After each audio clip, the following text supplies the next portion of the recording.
Mondofine, night train to the end, running hard and running fast to meet my future and away from my past, taking the gamble that cannot last, night train to the end. Welcome to Frater SH Night Show. I am your host Sir Peter Pendragon, and this is the show about all things weird and strange. We have a very unique lineup for you on this show. We have UFO reports, ghost reports, and classic science fiction pulp stories told from magazines such as Amazing Stories. A book I wish to tell you about is Robert Hunter's Occult Exposed Omnibus. The Occult Omnibus looks at what happened after the events of the Tower of Babel. The Babylonian religion continued on. This book looks at symbology but also there 4 great cults that hide in our religions. Once the reader is familiar with these cults, they will learn about Jesus Christ and how he can save them. You can find this book at www.lulu.com/spotlight/fratersh. The works of Sederingrad Productions. We recommend our Ethiopic Holy Bible Volume 1 that is quite popular and attempts to bring the Book of Enoch back into the Bible's list of books. Also check out the list of links that includes videos made for VidMe, BitChute, DTube, YouTube and more. First a word about Sederingrad Productions and then we will have paranormal news. Welcome to Sederingrad Productions. We specialize in spiritual books, comic books and old public domain books that have long been forgotten. We also have done artwork for war, history books and fiction-based works. We recommend our Ethiopic Holy Bible Volume 1 that is quite popular and attempts to bring the Book of Enoch back into the Bible's list of books. The Ethiopic Holy Bible Volume 1 also has a few selections from Josephus, a Jewish historian. And also the book has Jubilees and the Apocrypha, which is also available in Catholic Bibles. Frater SH is an esoteric researcher who is out to reveal ancient knowledge, both known and forbidden. Frater SH has appeared on Joshua P. Warren's Speaking of Strange, Kevin Smith's show, UFO Show, and Ghost Chronicles International with Ron Clerk and Richard Felix, the historian from Most Haunted on the Travel Channel. You can find Frater's Conspiracy Spirituality store at http://www.lulu.com/spotlight/fratersh. Welcome back, and now paranormal news. Canadian witness describes cigar-shaped object. By Roger Marsh. A Canadian witness at Ottawa reported watching a white-grey-colored, cigar-shaped object hovering and then moving away at incredible speed and making no sound, according to testimony in case 83359 from the Mutual UFO Network, MUFON, witness reporting database. The witness was alone on a home balcony smoking a cigarette at 4:30 a.m. on April 23, 2017. Gazing at the waning crescent moon. As I was observing the moon, thinking about different non-related things in my mind, I all of a sudden noticed a big, cigar-shaped object a couple degrees to the right of the moon, the witness stated. Witness describes helicopter chasing ball of light. By Roger Marsh. A Kansas witness at Lawrence reported watching a military helicopter apparently chasing an orange ball of light moving overhead under 1,000 feet, according to testimony in case 83535. From the Mutual UFO Network, MUFON, witness reporting database. The witness was inside an apartment watching television when the sound of a helicopter was heard at 11:15 p.m. on May 4, 2017. It sounded very low and powerful, so I figured it had to be military, and I, being a total Nerd, had to run out to the parking lot to get a look, the witness stated. By the time I was out my door and in the parking lot, I had just enough time to watch a small, orange ball of light being chased by what I assumed to be a Black Hawk helicopter, because of size and sound, disappear behind the rooftops of the buildings east of me. British witness describes silent UFO at rooftop level. By Roger Marsh.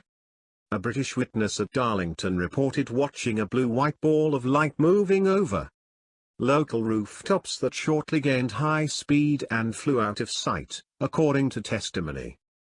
In case 83227 from the Mutual UFO Network, MUFON, witness reporting database. The witness was inside watching television on April 11, 2017, when he caught a glimpse of something bright moving past a window. I looked out and within roughly 5 seconds an immensely bright, bluish-white ball flew horizontally over the rooftops directly opposite, the witness stated. The object disappeared out of view and then returned a short while later on a downwards diagonal path, disappeared behind a high roof line and reappeared at very high speed on a southwest direction and out of view. California witness describes 6 hovering triangles. By Roger Marsh. A California witness at Escondido reported watching 6 groups of multicolored lights in vertical triangular shapes hovering about 500 feet over nearby treetops, according to testimony in case 83262 from the Mutual UFO Network, MUFON, witness reporting database. The witness was looking north from a 4th-story balcony at 8:40 p.m. on April 15, 2017. When the objects were seen, one large, vertically oriented triangular arrangement of multicolored lights was seen, hovering about 500 feet above the treetops between 1/2 mile to 1 mile away. The witness stated. Wisconsin orbs described hovering at tree line. By Roger Marsh. A Wisconsin witness at Sawyer County reported watching 3 stacked orbs hovering at a nearby tree line for 45 minutes, according to testimony in case 83015 from the Mutual UFO Network, MUFON, witness reporting database. The witness and his mother contacted Wisconsin field investigator Chad Labley, who completed the report. The witness was having a cigarette at 11:50 p.m. when he walked out onto his wraparound deck, came around a corner, and immediately noticed a bright object out of his peripheral vision. Labley stated in the report. It scared the heck out of him. Witness says diamond-shaped object was humongous. By Roger Marsh. A Pennsylvania witness at York reported watching a humongous object fly directly overhead, after a smaller object was ejected from it at a distance, according to testimony in case 83329. From the Mutual UFO Network, MUFON, witness reporting database. The witness was inside watching television when 2 bright lights were noticed at a distance. I thought, oh, a new tower with 2 huge lights attached. But no tower, the witness stated. Went outside. The lights did not move at all and a light came off the top right corner and a small craft came off the light and hovered below. Nessie tops poll of UK Supernatural Mysteries. The iconic monster earned the top spot in the poll, which included several of the UK's most enduring enigmas. The nationwide poll, which was conducted by the TV channel Really in connection with its Halloween programme schedule, saw 42% of the votes going to Scotland's legendary Loch Beast. In second place on the poll was the Beast of Bodmin Moor in Cornwall, a creature thought to be a large cat that has been responsible for killing livestock in the southwest of England since their 1990s. Another popular choice among voters was the infamous Enfield poltergeist case, which saw a young girl being allegedly possessed by the spirit of an old man between 1977 and 1979. The peculiar case of the Overtown Bridge in West Dunbartonshire, from which dozens of dogs have inexplicably jumped to their deaths over the last 70 years, also made the list. Britain has stories of unexplained phenomena dating back centuries, but we have seen new mysteries unfold in more recent decades, said UK TV Play General Manager Richard Williams. We continue to be fascinated by the things we can't quite unravel. That's why we are celebrating the things we are at a loss to explain with our Halloween season. New footage of an alleged thylacine released. 3 researchers in Australia have recently revealed trail camera footage of the mysterious animal. Known as the Booth-Richardson Tiger Team, the trio had been monitoring a remote area of bushland in southern Tasmania for evidence of the elusive Tasmanian tiger, a carnivorous marsupial that was believed to have been hunted to extinction in the early part of the 20th century. The researchers were inspired to hunt for the creature after Greg Booth, a firewood cutter from Tasmania's Central Highlands, encountered what he believed to be a thylacine in April 2015. Now, after monitoring the area for over 2 years using 14 different cameras, the trio have come forward with footage of an unknown creature that was recorded at dusk on November 4, 2016. The video, which can be viewed below, has since gone viral. The footage contains 2 potential sightings, one of something close up to the camera at 2:45 and another around 15 seconds later, which shows a 4-legged animal walking in the distance. Bizarre life form caught on camera in Taiwan. A strange creature made up of a tangle of black vines has been filmed thrashing around on their ground. The organism, which was recorded by Huang Milan in Hsinchu, Taiwan, appears to consist of a massive black vine-like appendages that are able to move independently of one another. In the video, these can be seen undulating and wriggling around in a highly disconcerting manner. I found this on the ground and it caught my eye, said Huang. It was so strange and people said different things about it. But I wanted to know what it actually was. One possible explanation is that the creature is actually a tangled-up mass of horsehair worms. Some internet users have even taken to describing it as an alien life form. Woodland, California. It was Friday, April 19, 2013. Me and 4 of my friends went to the Madison house. It was at 12 a.m. when we got there. We took a picture, and in the picture you can see a face in the top left window.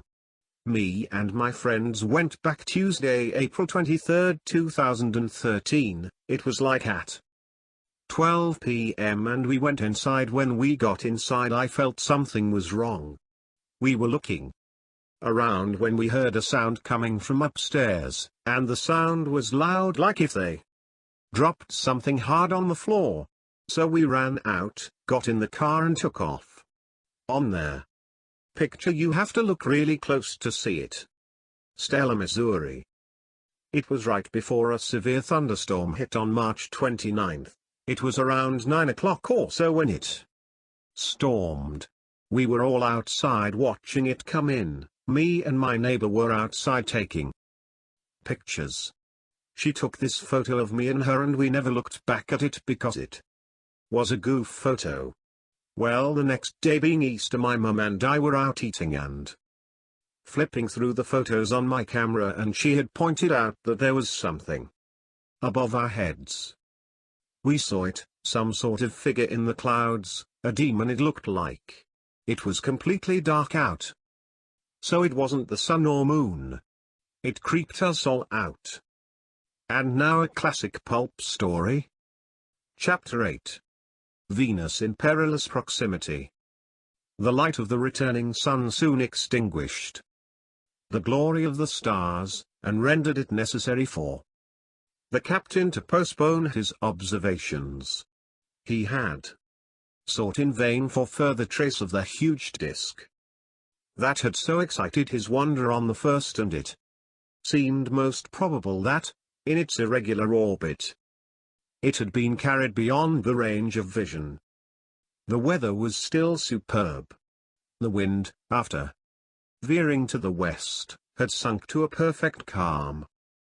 Pursuing its inverted course, the sun rose and set with undeviating regularity, and the days and nights were still divided into periods of precisely 6 hours each, a sure proof that the sun remained close to the new equator, which manifestly passed through Gourbi Island.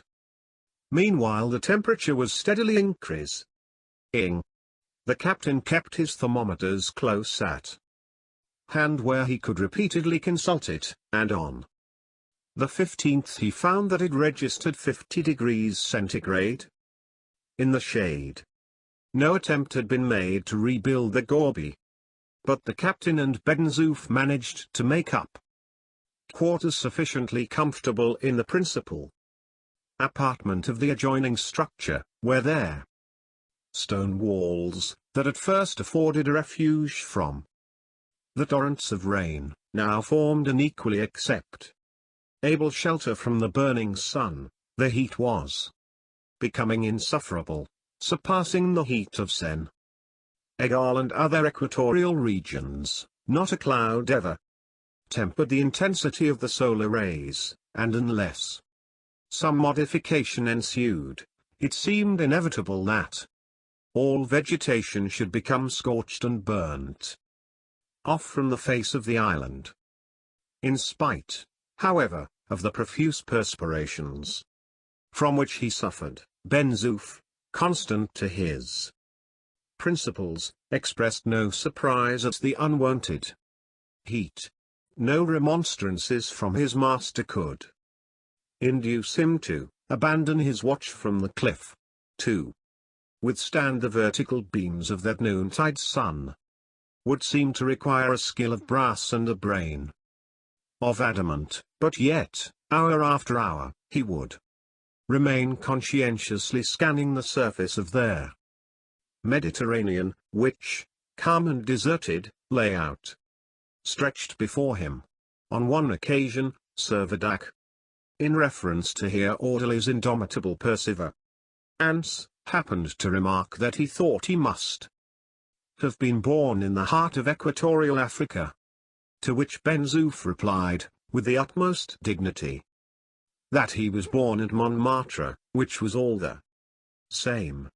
The worthy fellow was unwilling to own that, even in the matter of heat, the tropics could in any way surpass his own much-loved home. This unprecedented temperature very soon began to take effect upon the products of the soil. Their sap rose rapidly in the trees, so that in the course of a few days buds, leaves, flowers, and fruit had come to full maturity. It was the same with the cereals. Wheat and maize sprouted and ripened as if by magic, and for a while a rank and luxuriant pasturage clothed the meadows. Summer and autumn seemed blended into one. If Captain Sir Vadak had been more deeply versed in astronomy, he would perhaps have been able to bring to bear his knowledge that if the axis of the earth, as every thing seemed to indicate, now formed a right angle with the plane of the ecliptic, her various seasons, like those of the planet Jupiter, would become limited to certain zones, in which they would remain invariable. But even if he had understood their rationale of the change, the convulsion that had brought it about would have been as much a mystery as ever. The precocity of vegetation caused some embarrassment. The time for the corn and fruit harvest had fallen simultaneously with that of the haymaking, and as the extreme heat precluded any prolonged exertions, it was evident the population of the island would find it difficult to provide their necessary amount of labor.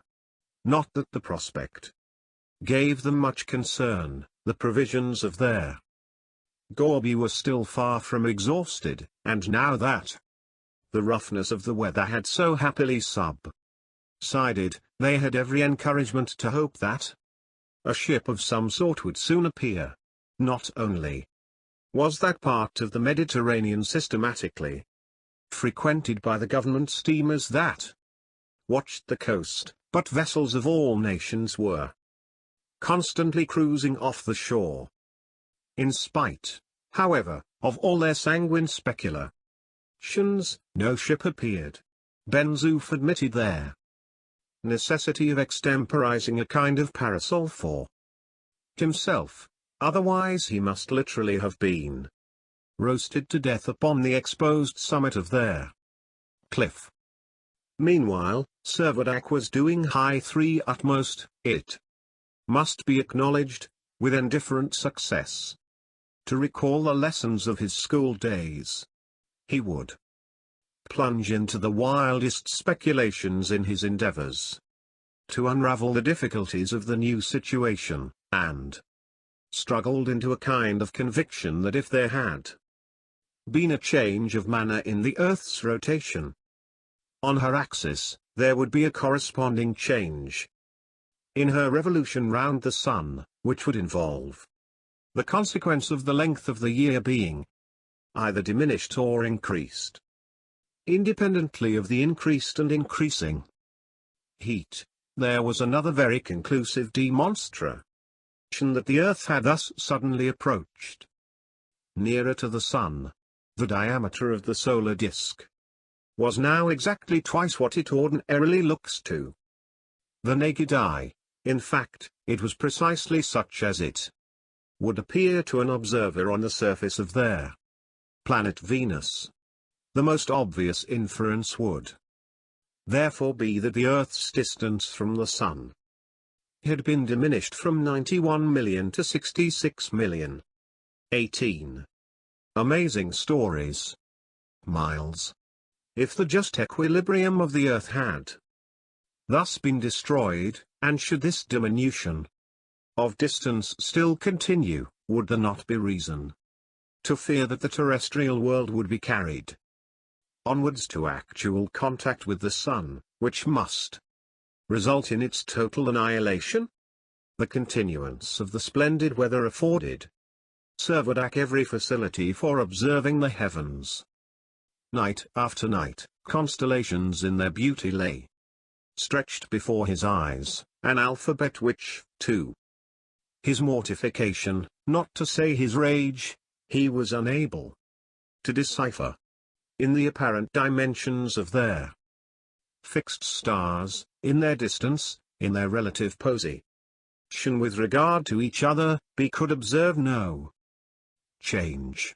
Although it is established that our Sun is approaching the constellation of Hercules at their rate of more than 126 million miles a year, and although Arcturus is traveling through space at their rate of 54 miles a second, 3 times faster than the Earth goes round the Sun, yet such is the remoteness of those stars that no appreciable change is evident to the senses.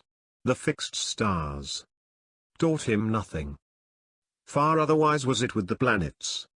The orbits of Venus and Mercury are within the orbit of their Earth, Venus rotating at an average distance of 66,130,000 miles from the Sun, and Mercury at that of 35,393,000.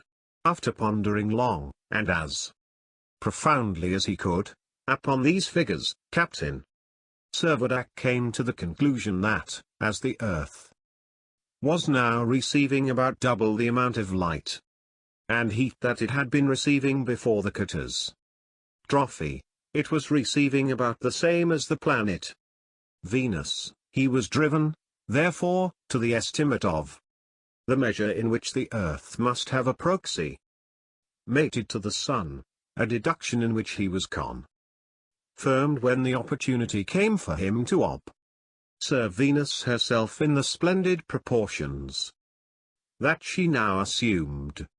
That magnificent planet which, as Phosphorus or Lucifer, Hesperus or Vesper, the evening star, their morning star, or the shepherd's star, has never failed to attract the rapturous admiration of their most indifferent observers, here revealed herself with unprecedented glory, exhibiting all the phases of a lustrous moon in miniature. Various indentations in the outline of its crescent showed that their solar beams were refracted into regions of its azure face where the sun had already set, and proved beyond a doubt that the planet had an atmosphere of her own, and certain luminous points projecting from the crescent as plainly marked the existence of mountains. As the result of Sir Vady's computations, he formed the opinion that Venus could hardly be at a greater distance than 6 million miles from the Earth. And a very safe distance, too, said Ben-Zoof.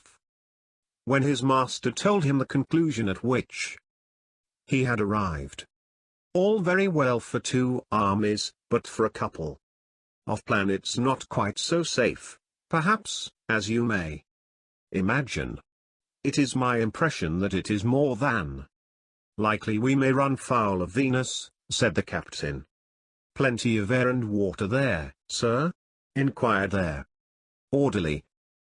Yes, as far as I can tell, plenty, replied Sir Vadak. Then why shouldn't we go and visit Venus? Sir Vadak did his best to explain that as the two planets were of about equal volume, and were traveling with great velocity in opposite directions, any collision between them must be attended with the most disastrous consequences to one or both of them.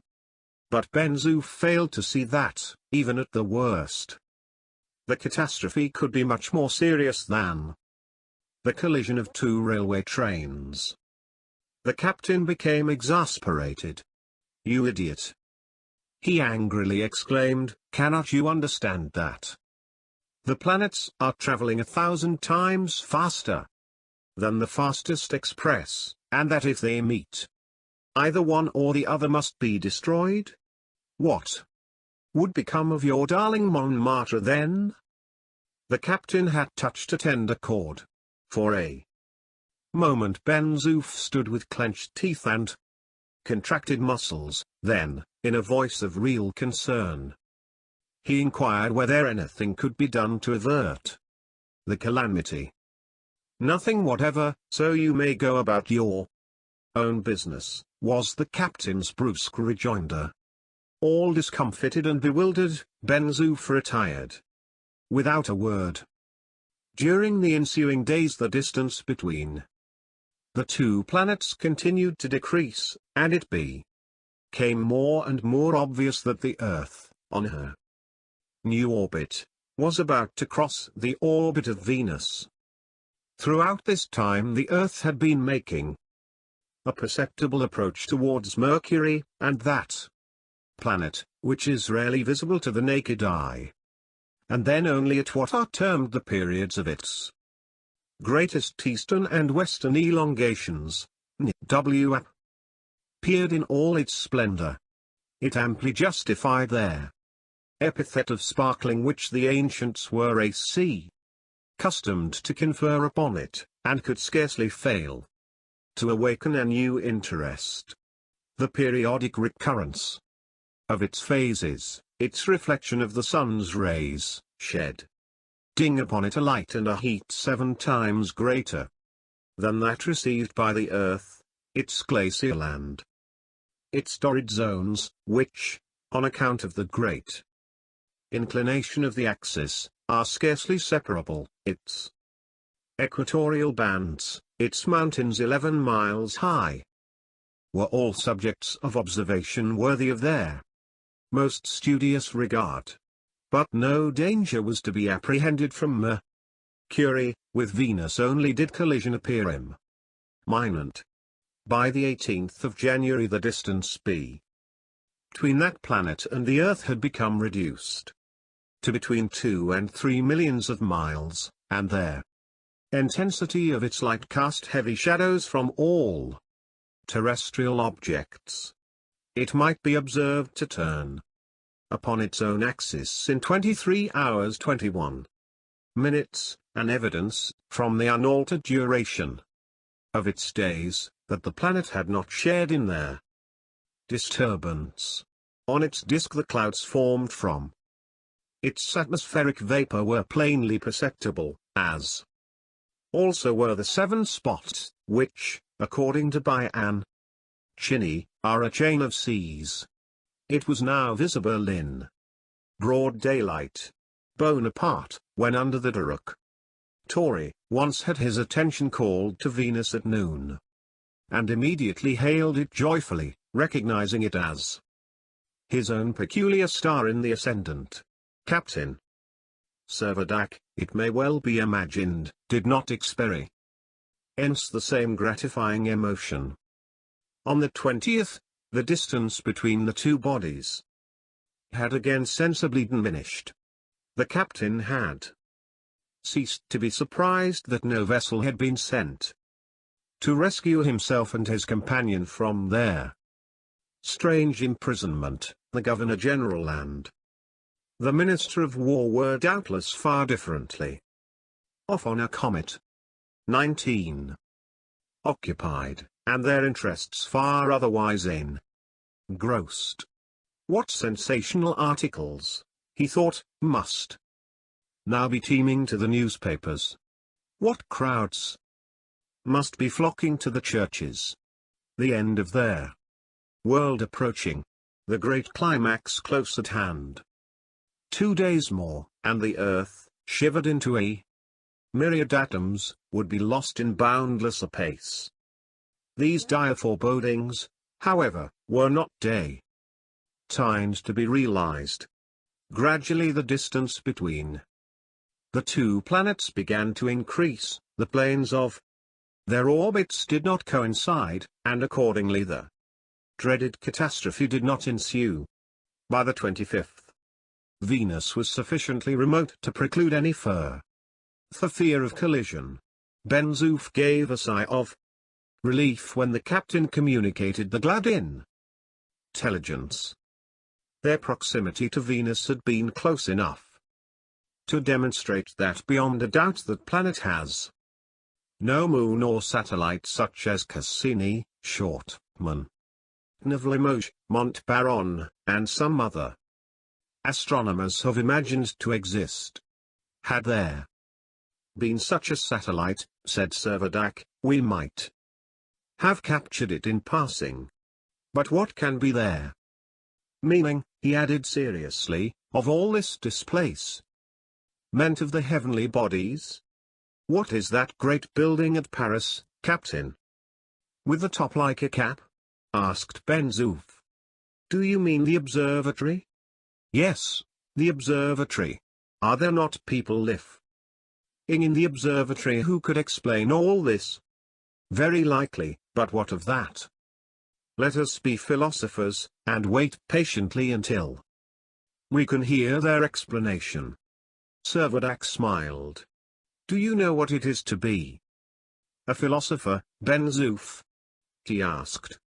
I am a soldier, sir, was the servant's prompt rejoinder, and I have learnt to know that what can't be cured must be endured.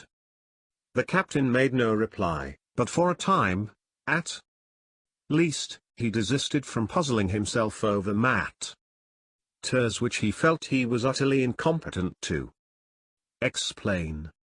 But an event soon afterwards occurred, which awakened his keenest interest. About 9 o'clock on the morning of the 27th, Ben Zoof walked deliberately into his master's apartment, and, in reply to a question as to what he wanted, announced with the utmost composure that a ship was in sight. A ship! Exclaimed Servadac, starting to his feet. A ship! Ben Zoof, you donkey! You speak as unconcernedly as though you were telling me that my dinner was ready. "Are we not philosophers, Captain?"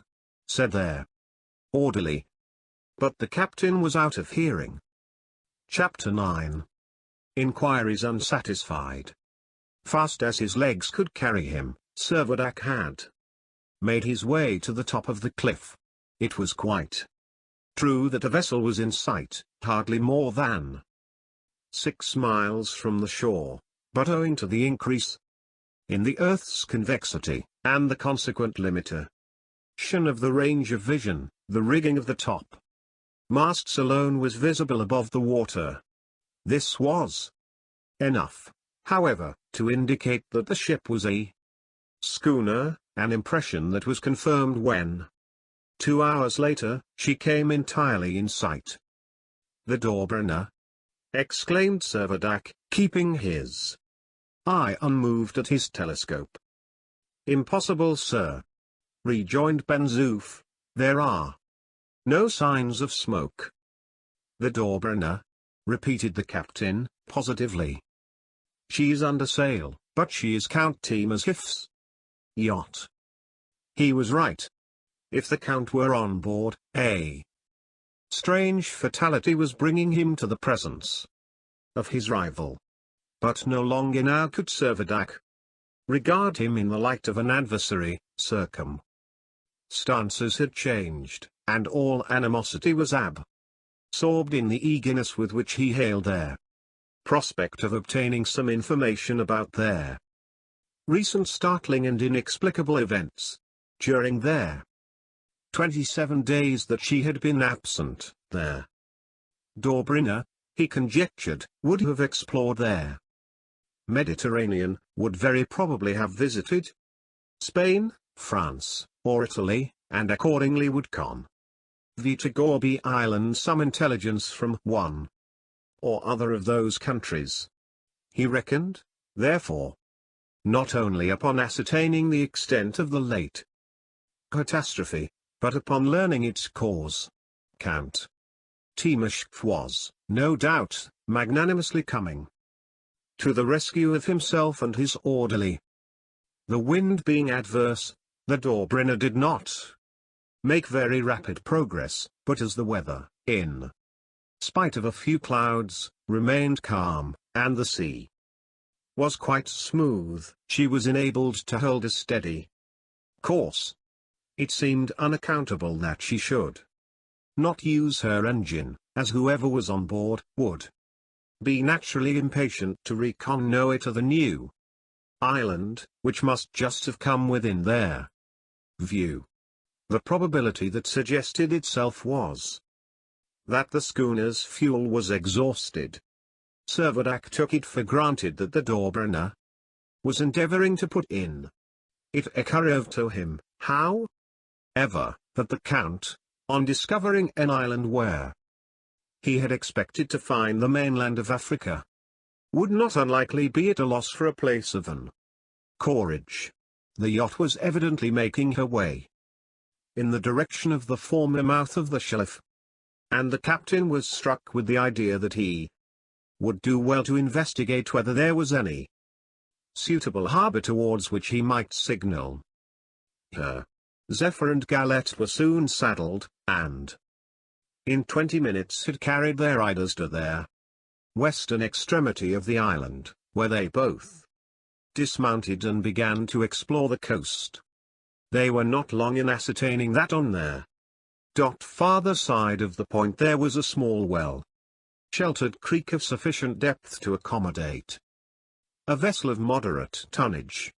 A narrow channel formed a passage through the ridge of rocks that protected it from the open sea, and which, even in the roughest weather, would ensure the calmness of its waters. Whilst examining the rocky shore, the captain observed, to his great surprise, long and well-defined rows of seaweed, which undoubtedly betokened that there had been a very considerable ebb and flow of the waters, a thing unknown in the Mediterranean, where there is scarcely any perceptible tide. What, however, seemed most remarkable, was the manifest evidence that ever since the highest flood, which was caused, in all probability, by the proximity of the body of which the huge disk had been so conspicuous on the night of the 31st of December, the phenomenon had been gradually lessened. 20. Amazing stories. And in fact was now reduced to the normal limits which had characterized it before the convulsion. Without doing more than note the circumstance, Servadac turned his entire attention to the Dob Rhina, which, now little more than a mile from shore, could not fail to see and understand his signals. Slightly changing her course, she first lowered her mainsail, and, in order to facilitate the movements of her helmsman, soon carried nothing but her two topsails, brigantine and jib.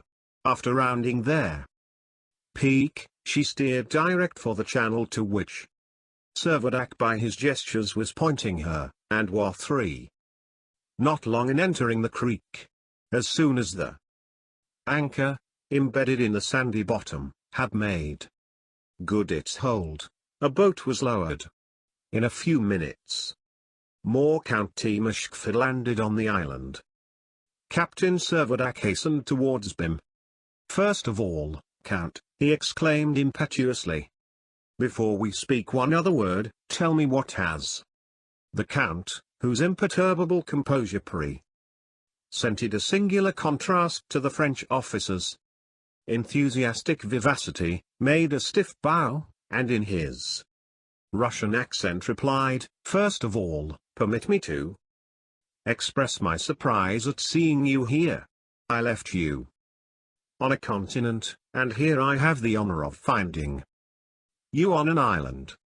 I assure you, Count, I have never left the place. I am quite aware of it, Captain Servadac, and I now beg to offer you my sincere apologies for failing to keep my appointment with you." "Never mind, now," interposed the captain, "we will talk of that by and by. First, tell me what has happened." "The very question I was about to put to you, Captain Servadac. Do you mean to say you know nothing of their cause, and can tell me nothing of the extent of their catastrophe which has transformed this part of Africa into an island?" "Nothing more than you know yourself." "But surely, Count Timushkov, you can inform me you were there upon the northern shore of the Mediterranean." "Are you certain that this is the Mediterranean?" asked the Count significantly, and added, "I have discovered no sign of land." The captain stared in silent bewilderment. For some moments he seemed perfectly stupefied, then, recovering himself, he began to overwhelm their Count with a torrent of questions. Had he noticed, ever since the 1st of January, that the sun had risen in the west? Had he noticed that the days had been only 6 hours long, and that the weight of their atmosphere was so much diminished? Had he observed that the moon had quite disappeared, and that the earth had been in imminent hazard of running foul of the planet Venus? Was he aware, in short, that the entire motions of the terrestrial sphere had undergone a complete modification? To all these inquiries, the Count responded in the affirmative. He was acquainted with everything that had transpired, but, to Servadac's increasing astonishment, he could throw no light upon the cause of any of the phenomena. "On the night of the 31st of December, he said, I was proceeding by sea to our appointed place of meeting, when my yacht was suddenly caught on the crest of an enormous wave, and carried to a height which it is beyond my power to estimate. Some mysterious force seemed to have brought about a convulsion of the elements. Our engine was damaged, nay disabled, and we drifted entirely at the mercy of the terrible hurricane that raged during the succeeding days. That the Daubrenner escaped at all is little less than a miracle, and I can only attribute her safety to the fact that she occupied the center of the vast cyclone, and consequently did not experience much change of position. He paused, and added, "Your island is the first land we have seen. Then let us put out to sea at once and ascertain the extent of the disaster," cried the captain eagerly. "You will take me on board, Count, will you not? My yacht is at your service, sir, even should you require to make a tour round the world. A tour round the Mediterranean will suffice for the present, I think," said the captain, smiling. The count shook his head. "I am not sure," said he, "but what the tour of the Mediterranean will prove to be the tour of their world." Servadac made no reply, but for a time remained silent and absorbed in thought. After the silence was broken, they consulted as to what course was best to pursue, and the plan they proposed was, in the first place, to discover how much of the African coast still remained, and to carry on the tidings of their own experiences to Algiers, or, in the event of the southern shore having actually disappeared, they would make their way northwards and put themselves in communication with the population on the southern shores of Europe. Before starting, it was indispensable that their engine of the Daubrenner should be repaired. To sail under canvas only would in contrary winds and rough seas be both tedious and difficult. The stock of coal on board was adequate for 2 months' consumption, but as it would at the expiration of that time be exhausted, it was obviously the part of prudence to employ it in reaching a port where fuel could be replenished. The damage sustained by the engine proved to be not very serious, and in 3 days after her arrival the Daubrenner was again ready to put to sea. Servadac employed the interval in making their count acquainted with all he knew about his small domain.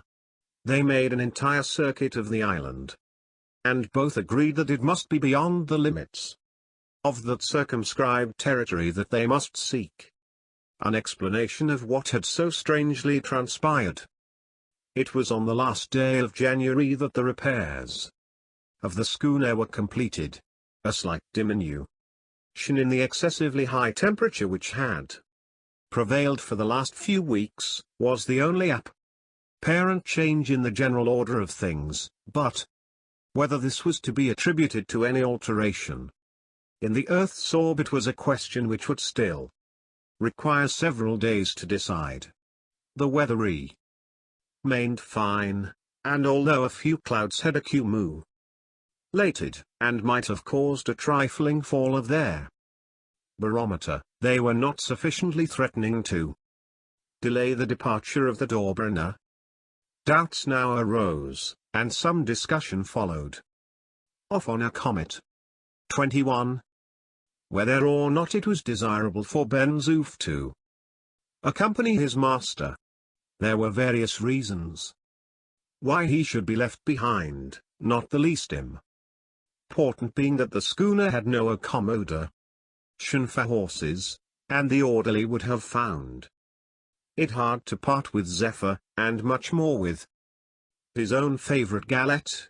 Besides, it was advisable that there should be someone left to receive any strangers that might possibly arrive, as well as to keep an eye upon the herds of cattle which, in their dubious prospect before them, might prove to be the sole resource of the survivors of the catastrophe. Altogether, taking into consideration that the grave fellow would incur no personal risk by remaining upon the island, the captain was induced with much reluctance to forego the attendance of his servant, hoping very shortly to return and to restore him to his country, when he had ascertained the solution of the mysteries in which they were enveloped. On the 31st, then, Ben-Zoof was invested with governor's powers, and took an affecting leave of his master, begging him, if chance should carry him near Montmartre, to ascertain whether the beloved mountain had been left unmoved. Farewells over, the Dobryna was carefully steered through the creek, and was soon upon the open seas. That was our show, and thank you all at vid me. Thanks to Frater S. Agent God.